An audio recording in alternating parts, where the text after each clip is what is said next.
Il existe une vérité que beaucoup de gens évitent de regarder en face. Tout ce qui s'effondre dans votre vie n'est pas venu pour vous détruire. Parfois, ce qui ressemble à une perte n'est que la partie illusoire de votre histoire qui est arrachée afin que quelque chose de plus authentique puisse enfin émerger. Et peut-être que, bien avant que vous ne le compreniez, votre âme savait déjà que ce chemin ne vous appartenait plus. Restez avec moi car dans les prochaines minutes, vous pourriez voir vos douleurs, vos chutes et même vos échecs sous un angle totalement différent.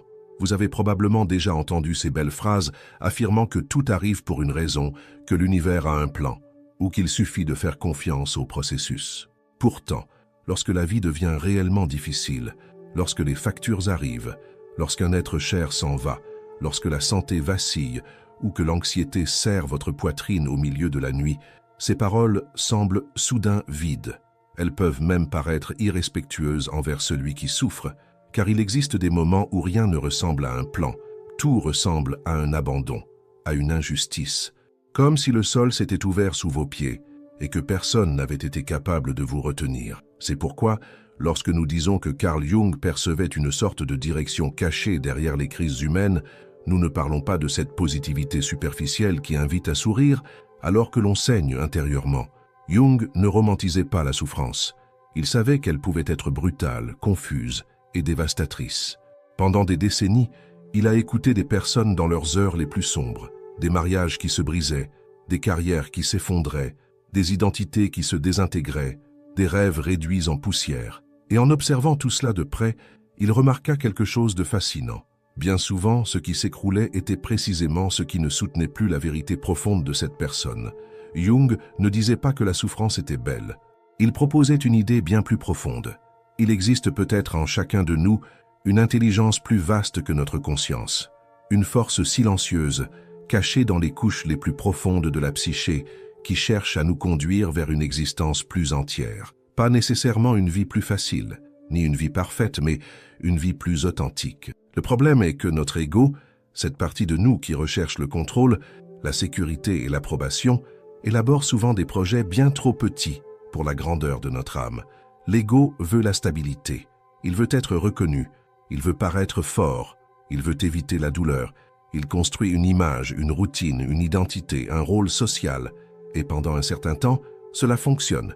La personne travaille, réussit, satisfait les attentes, accomplit ce que les autres attendent d'elle.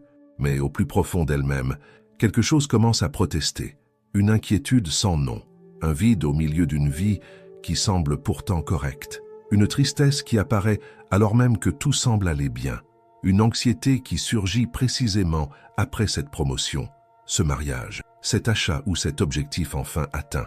C'est à ce moment-là que beaucoup se disent « Il y a quelque chose qui ne va pas chez moi, je devrais être heureux ». Mais Jung aurait peut-être répondu « Ce n'est peut-être pas un défaut, c'est peut-être un appel ». Car selon lui, la psyché cherche constamment l'équilibre.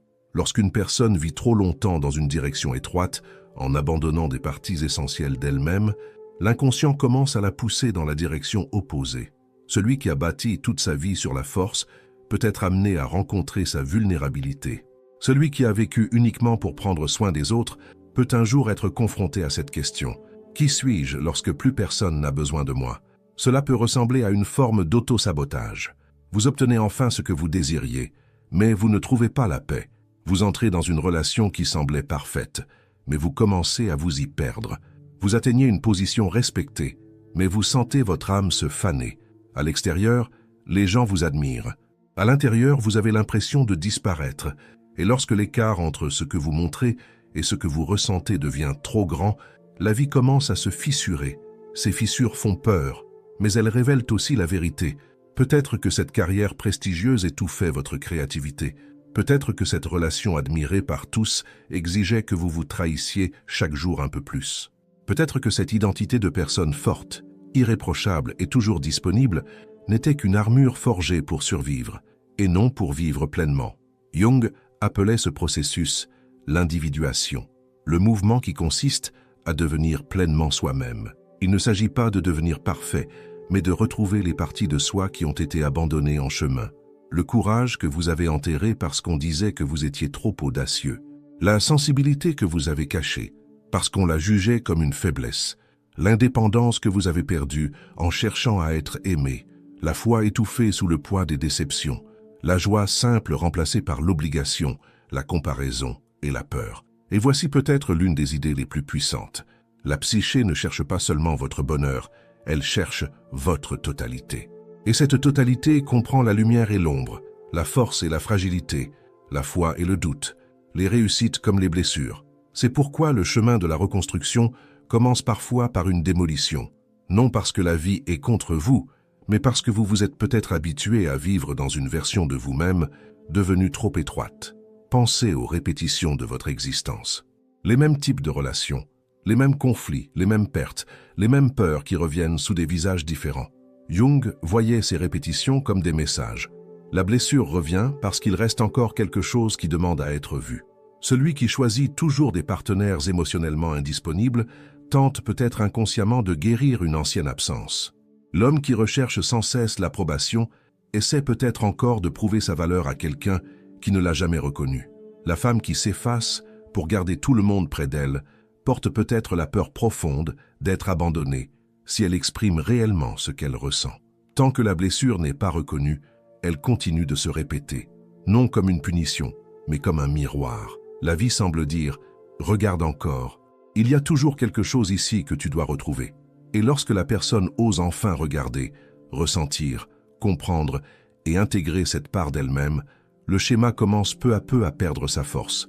La liberté naît alors, non parce que la douleur n'a jamais existé, mais parce qu'elle a cessé de diriger toute l'existence dans le silence. Jung parlait également des coïncidences porteuses de sens, ce qu'il appelait la synchronicité. Vous est-il déjà arrivé de traverser une profonde transformation et de tomber soudain sur une phrase, une personne, un livre, une conversation ou une situation qui semble parler exactement de ce que vous vivez intérieurement? L'esprit rationnel appelle cela le hasard. Mais pour Jung, certains événements extérieurs semblent s'accorder avec les mouvements de notre monde intérieur, comme si pendant quelques instants, le monde répondait à ce que l'âme cherche à comprendre. Cela ne signifie pas qu'il faille chercher des signes partout, ni abandonner la responsabilité de sa propre vie. Cela signifie simplement qu'il faut apprendre à prêter attention, car, très souvent, lorsqu'une ancienne version de nous-mêmes commence à mourir, de petits indices apparaissent, une porte se ferme, une autre s'ouvre. Une conversation touche exactement la blessure que nous portions, une perte révèle une vérité que nous évitions depuis longtemps. Un malaise persistant montre qu'il n'est plus possible de continuer à faire semblant. Mais il faut rester prudent. Dire que la douleur peut avoir un sens ne signifie pas minimiser la souffrance de qui que ce soit. Lorsqu'une personne se trouve au milieu des ruines de sa vie, elle n'a pas besoin d'entendre des phrases toutes faites. Elle a besoin de présence, de respect et de temps. Le sens ne peut pas être imposé de l'extérieur. Il naît peu à peu. Lorsque l'on parvient à regarder en arrière et à comprendre que, même sans le savoir sur le moment, quelque chose devait disparaître pour permettre à autre chose de naître. Peut-être êtes-vous en train de vivre cela en ce moment même. Peut-être regardez-vous une partie de votre vie en vous demandant « Comment suis-je arrivé jusqu'ici » Peut-être êtes-vous fatigué d'être fort, fatigué de recommencer, fatigué de perdre. Mais envisagez, ne serait-ce qu'un instant, que ce qui est en train de s'effondrer n'est peut-être pas votre fin. Il s'agit peut-être de la chute d'une structure qui ne pouvait plus contenir la personne que vous êtes en train de devenir. Il s'agit peut-être de la vie qui ouvre d'une manière mystérieuse et parfois douloureuse un espace pour une version plus sincère de vous-même. Et peut-être que l'invitation n'est pas de tout comprendre aujourd'hui.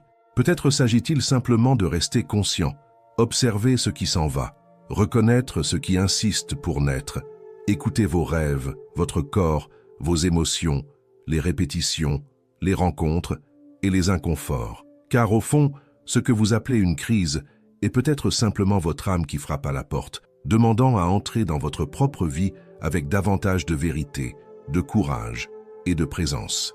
Avant de poursuivre, si ce message résonne en vous, profitez-en pour vous abonner à la chaîne, laisser un j'aime et écrire dans les commentaires cette affirmation « Je fais confiance au processus de ma transformation ». Ce simple geste aide ce message à atteindre d'autres personnes qui ont peut-être besoin de l'entendre aujourd'hui. Et lorsque vous commencez à regarder votre propre vie sous cet angle, quelque chose change silencieusement en vous. La douleur ne disparaît pas du jour au lendemain.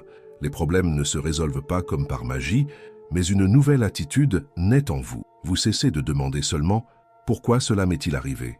Et vous commencez aussi à vous demander « Qu'est-ce que cela cherche à m'enseigner ?» Cette question n'est pas anodine, elle change l'axe même de votre existence. Car tant que vous pensez que tout n'est qu'une succession de malchance, d'injustices ou d'abandon, vous vous sentez totalement impuissant.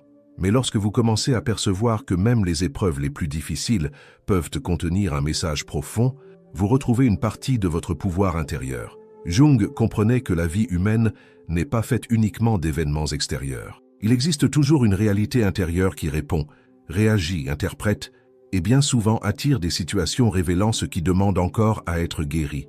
Cela ne signifie en aucun cas que la personne soit responsable de ce qu'elle a subi. Absolument pas.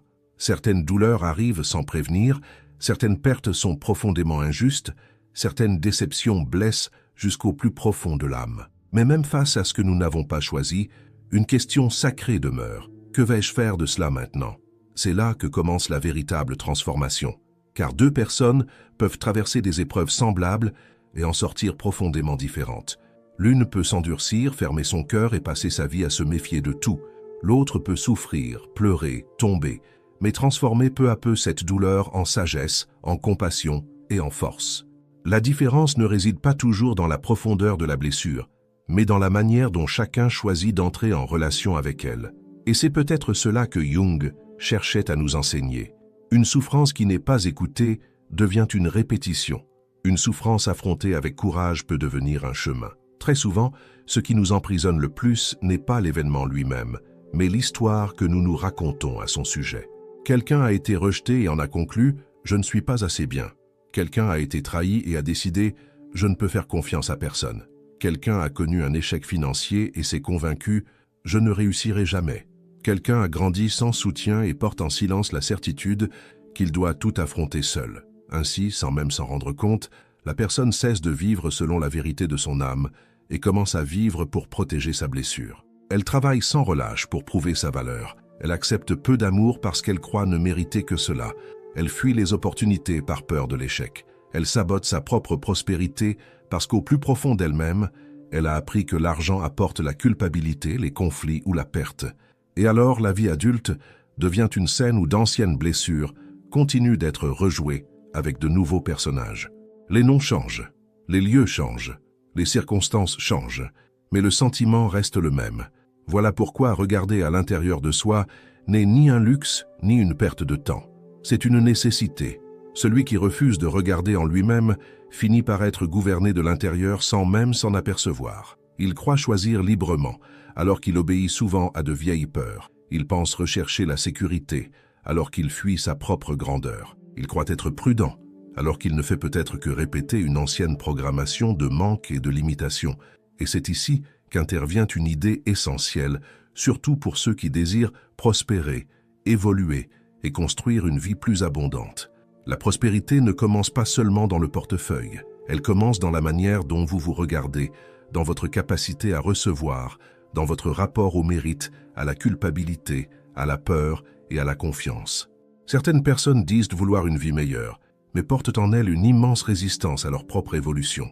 Elles affirment vouloir avancer, mais prennent peur lorsque la porte s'ouvre. Elles disent attendre des bénédictions, mais se sentent indignes dès que quelque chose de bon s'approche d'elles. Vous avez peut-être déjà vécu cela.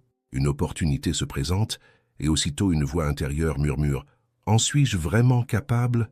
Est-ce vraiment pour moi?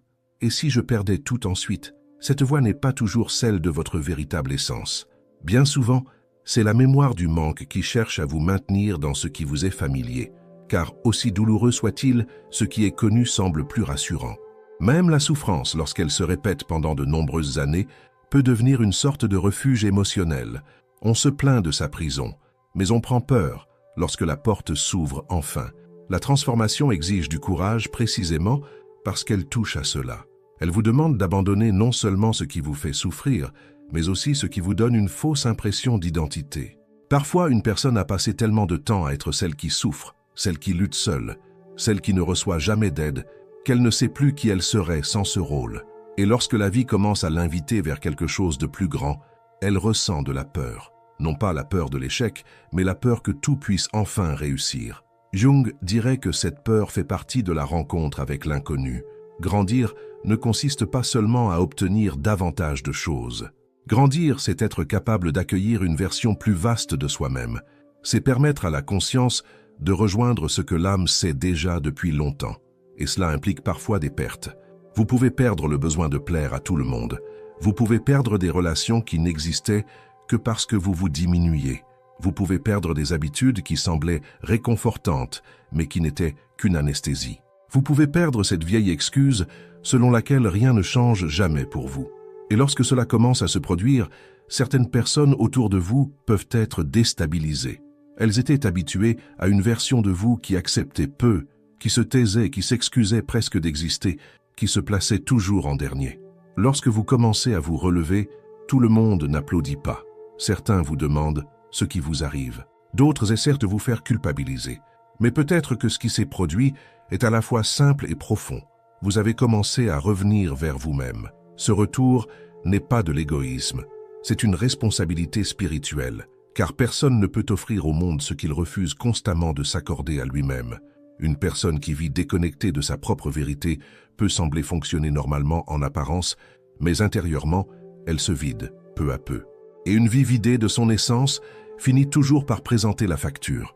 Elle la présente dans le corps, dans le sommeil, dans les relations, dans la foi, dans la joie et jusque dans la capacité de rêver. C'est pourquoi, lorsque la crise survient, elle ressemble souvent à un cri après une longue série de murmures ignorés. Avant l'effondrement, il y a généralement eu des signes, de petits malaises, une fatigue persistante, des désirs étouffés, des rêves sans cesse repoussés, des conversations évitées, des intuitions ignorées. L'inconscient avait tenté de parler doucement, mais personne ne l'avait écouté. Alors il a élevé la voix, et ce qui semblait être une interruption brutale était peut-être, en réalité, la tentative désespérée de votre âme pour vous empêcher de continuer à vous trahir. Cette prise de conscience ne rend pas tout plus facile, mais elle rend tout plus significatif. Et une vie remplie de sens est différente d'une vie simplement confortable. Le confort endort, le sens réveille. Le confort cherche à maintenir les choses telles qu'elles sont. Le sens demande « Est-ce encore vrai pour toi ?» Et cette question peut être dérangeante, car la réponse révèle parfois qu'une grande partie de ce que vous appelez votre vie n'est en réalité qu'habitude, peur ou obligation. Pourtant, une beauté discrète se cache dans ce processus. Lorsque vous commencez à vous aligner avec quelque chose de plus authentique, la vie cesse d'être une simple survie. Vous commencez à percevoir des signes de vitalité dans les choses les plus simples.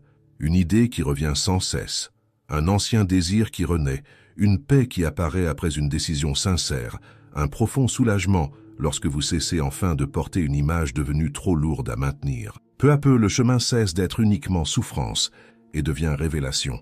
Cela ne signifie pas que vous aurez toutes les réponses. En réalité, il est même possible que vous ayez moins de certitudes qu'auparavant. Mais ces anciennes certitudes n'étaient peut-être que des murs. Et lorsqu'ils s'effondrent, l'espace qui s'ouvre fait peur, mais il libère aussi. Vous commencez à comprendre que vous n'avez pas besoin de contrôler chaque détail pour être guidé. Vous n'avez pas besoin de savoir exactement comment tout se terminera pour faire le prochain pas. Parfois, la foi la plus profonde ne consiste pas à croire que tout se déroulera comme vous le souhaitez, mais à faire confiance au fait que vous serez conduit vers ce que vous êtes appelé à devenir. C'est peut-être ici que la spiritualité et la psychologie se rejoignent avec une force particulière. Tandis que Jung parlait d'une psyché en quête de totalité, de nombreuses traditions spirituelles évoquent une présence divine qui agit dans le silence, façonne le caractère, fortifie l'esprit et ouvre des chemins là où tout semblait fermé. Dans ces deux visions se retrouve une même vérité. Vous n'êtes pas seulement ce qui vous est arrivé, vous êtes aussi ce qui peut naître à partir de ce que vous avez traversé. Peut-être que la perte que vous avez vécue n'était pas la fin de votre histoire, mais la fin d'une version trop limitée de celle-ci. Peut-être que cette porte qui s'est fermée n'était pas un rejet, mais une réorientation. Peut-être que le vide que vous ressentez n'est pas une absence de vie, mais un espace qui se prépare à accueillir une vie nouvelle. Et peut-être que la prospérité que vous recherchez ne consiste pas seulement à posséder davantage, mais à devenir une personne capable de recevoir davantage sans jamais se perdre elle-même. Car beaucoup demandent l'abondance tout en conservant un esprit façonné par le manque. Ils demandent la paix tout en nourrissant leur peur. Ils demandent l'amour tout en entrant dans leurs relations à partir du vide intérieur. Ils demandent le changement tout en protégeant la même identité blessée. La véritable transformation commence lorsque vous cessez de demander uniquement que la vie change autour de vous et acceptez de participer au changement qui doit se produire en vous. Et c'est un point essentiel. Il ne suffit pas d'attendre que tout se réorganise de lui-même. La psyché montre le chemin, la vie révèle des signes, Dieu permet certaines rencontres et certaines épreuves, mais une part de ce processus vous appartient. C'est à vous d'écouter. C'est à vous de cesser de fuir la même vérité. C'est à vous de reconnaître les schémas qui se répètent. C'est à vous de choisir autrement lorsque votre ancienne blessure voudra choisir à votre place. C'est à vous d'ouvrir un espace pour une nouvelle manière de vivre, même si au début elle vous semble étrange. Après tout, le nouveau paraît presque toujours étrange à celui qui est resté prisonnier de l'ancien pendant trop longtemps. La paix peut sembler ennuyeuse à celui qui s'est habitué au chaos. Un amour sain peut paraître sans intensité à celui qui a confondu l'abandon avec la passion. La prospérité peut sembler menaçante à celui qui a grandi en croyant que l'argent apporte toujours des problèmes. La liberté peut ressembler à la solitude pour celui qui a passé sa vie à vouloir satisfaire tout le monde. Mais avec le temps, l'âme reconnaît ce qui la guérit. Et lorsqu'elle le reconnaît, quelque chose en vous commence à s'apaiser. Non pas parce que tout est devenu parfait, mais parce que vous avez cessé de lutter contre votre propre vérité. Vous comprenez que certaines pertes ont été douloureuses, mais qu'elles n'étaient pas inutiles, que certains retards ont été éprouvants, mais qu'ils ont mûri votre regard sur la vie, que certaines personnes ont été importantes, mais qu'elles n'étaient pas votre destination, que certaines chutes vous ont blessé, mais qu'elles ont brisé des chaînes dont vous ignoriez même l'existence, et peut-être qu'en cet instant même, votre vie tente de vous montrer une nouvelle direction. Peut-être à travers un malaise persistant, une crise, un désir qui ne s'éteint pas, une porte qui refuse obstinément de s'ouvrir, ou un petit élan de courage qui commence à naître au milieu de la peur. Nous arrivons maintenant au point où toutes ces réflexions convergent vers une même compréhension. La vie agit peut-être d'une manière que notre esprit conscient n'est pas encore capable de percevoir. Pendant longtemps, nous avons cru que grandir signifiait simplement posséder davantage, accumuler davantage, contrôler davantage et éviter toute forme de souffrance. Pourtant, l'expérience humaine montre exactement le contraire. Les plus grandes transformations naissent presque toujours dans ces moments où tout semble perdu, lorsque les plans cessent de fonctionner, lorsque les certitudes s'effondrent et que nous sommes contraints de faire face à des questions que nous avons passé des années à éviter. Peut-être êtes-vous arrivé jusqu'à cette vidéo parce que vous traversez précisément une période semblable. Peut-être qu'un vide inexplicable habite votre cœur. Peut-être avez-vous perdu un être cher, traversé des difficultés financières, vécu une séparation, une crise émotionnelle, ou simplement ouvert les yeux un matin avec le sentiment de vivre une vie qui ne correspond plus à celui ou celle que vous êtes devenu. Si c'est votre cas, sachez que vous n'êtes pas seul. Des millions de personnes traversent cette même étape de leur existence, même si peu d'entre elles osent en parler. Nous vivons dans une société qui valorise davantage l'apparence du bonheur que la vérité de l'âme. Les gens apprennent à cacher leurs souffrances derrière des sourires, des titres, des fonctions, de l'argent ou de la reconnaissance. Ils apprennent à paraître forts alors qu'ils portent un poids insupportable à l'intérieur d'eux-mêmes. Ils apprennent à satisfaire tout le monde, mais oublient complètement d'écouter leur propre conscience. Pendant un certain temps, cela semble fonctionner. Mais vient un moment où l'âme réclame sa place. Elle commence à envoyer de petits signaux, d'abord par la fatigue, ensuite par l'anxiété, puis par ce sentiment de vide, cette perte de sens, cette agitation intérieure qui persiste même lorsque tout semble aller bien en apparence. C'est alors que beaucoup pensent qu'ils sont brisés. Ils croient qu'il y a quelque chose qui ne va pas en eux. Ils cherchent seulement des moyens rapides de redevenir la personne qu'ils étaient auparavant. Mais peut-être que la véritable question n'est pas « Comment redevenir celui que j'étais ?» Peut-être que la vraie question est « Suis-je encore destiné à être cette personne ?» Voilà l'une des idées les plus profondes de la pensée de Jung. Il existe en chaque être humain un élan silencieux vers la totalité, une tendance naturelle à grandir, à mûrir et à réintégrer les parties oubliées de sa propre personnalité. Le problème est que nous passons des années à construire des masques pour survivre. Nous créons des personnages pour être acceptés. Nous cachons notre sensibilité pour paraître forts. Nous cachons notre créativité pour paraître responsables. Nous cachons nos rêves pour paraître adultes. Nous cachons notre véritable essence pour éviter d'être rejetés. Avec le temps, nous finissons par oublier qui nous sommes réellement. Nous en venons à croire que nous ne sommes que ce que nous montrons au monde. Pourtant, la vérité ne disparaît jamais complètement. Elle demeure silencieuse, attendant simplement le moment propice pour refaire surface. Et très souvent, cette occasion se présente précisément à travers une crise. C'est pourquoi tant de personnes racontent avoir découvert leur véritable vocation après avoir perdu leur emploi, avoir trouvé une nouvelle manière de vivre après un divorce, avoir développé une force extraordinaire après une maladie, avoir appris à s'aimer après un grand rejet. Rien de cela ne signifie que la douleur soit une bonne chose ou que la souffrance doive être idéalisée. Cela signifie simplement que l'être humain possède une capacité extraordinaire à transformer la souffrance en conscience lorsqu'il choisit de regarder en lui-même avec honnêteté. Et peut-être est-ce exactement ce qui est en train de vous arriver aujourd'hui. Peut-être que ce qui vous semble être un retard n'est qu'une réorientation. Peut-être que cette porte fermée vous empêche simplement de continuer à insister sur un chemin qui ne correspond plus à votre vérité profonde. Peut-être que cette perte ouvre un espace pour une rencontre beaucoup plus profonde avec vous-même. Peut-être que cette inquiétude que vous essayez sans cesse de faire taire est justement la voie la plus importante de votre existence. Prenez un instant pour penser à toutes les versions de vous-même qui ont existé jusqu'à aujourd'hui. L'enfant rempli de rêves, l'adolescent qui cherchait sa place, l'adulte qui a assumé ses responsabilités, affronté les difficultés et développé des mécanismes pour supporter les épreuves. Combien de ces versions ont encore un sens aujourd'hui? Combien sont encore portées uniquement par habitude? Combien d'anciennes peurs continuent de gouverner vos décisions actuelles? Combien de croyances héritées de votre famille, de la société ou de vos expériences passées continuent de déterminer ce que vous pensez être possible? Il est peut-être temps de laisser partir certaines de ces anciennes identités. Non pas parce qu'elles étaient inutiles, mais parce qu'elles ont déjà accompli leur mission. Elles vous ont aidé à survivre. Pourtant, survivre n'est pas la même chose que vivre pleinement. Il existe une immense différence entre simplement exister et expérimenter sa propre vie avec authenticité. Lorsque Jung parlait du processus d'individuation, il faisait précisément référence à ce chemin de retour vers soi-même. Un chemin qui exige le courage d'abandonner les illusions, d'affronter ses ombres et d'accepter que tout ce que nous avons construit n'est pas destiné à demeurer pour toujours. Bien souvent, nous grandissons précisément lorsque nous acceptons de laisser partir ce que nous croyons indispensable.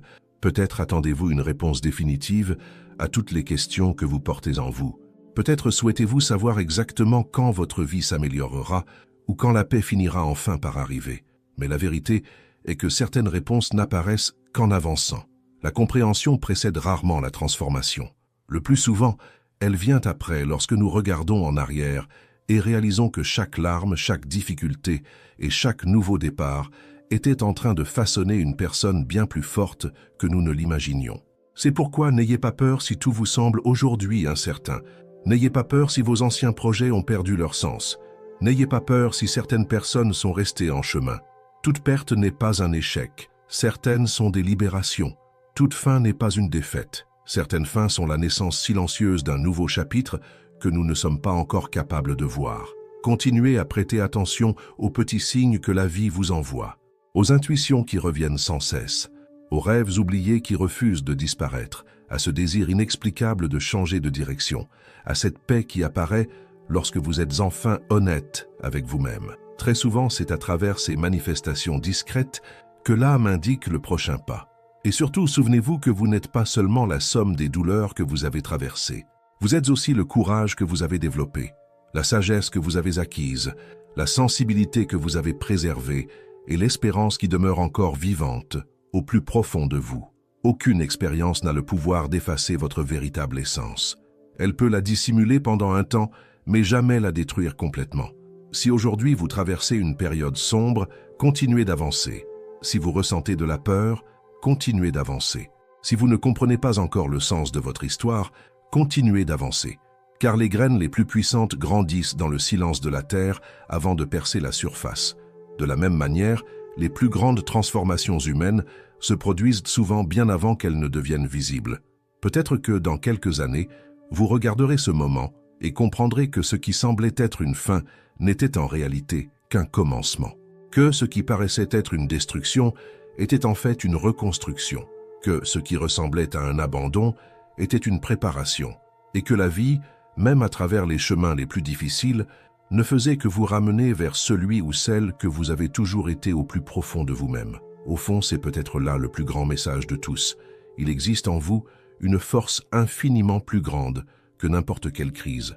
Il existe une vérité qui a survécu à toutes les déceptions, à toutes les pertes et à toutes les peurs. Et lorsque vous permettez enfin à cette vérité de guider vos pas, vous cessez de vivre uniquement pour survivre et commencez enfin à vivre avec sens, conscience et authenticité.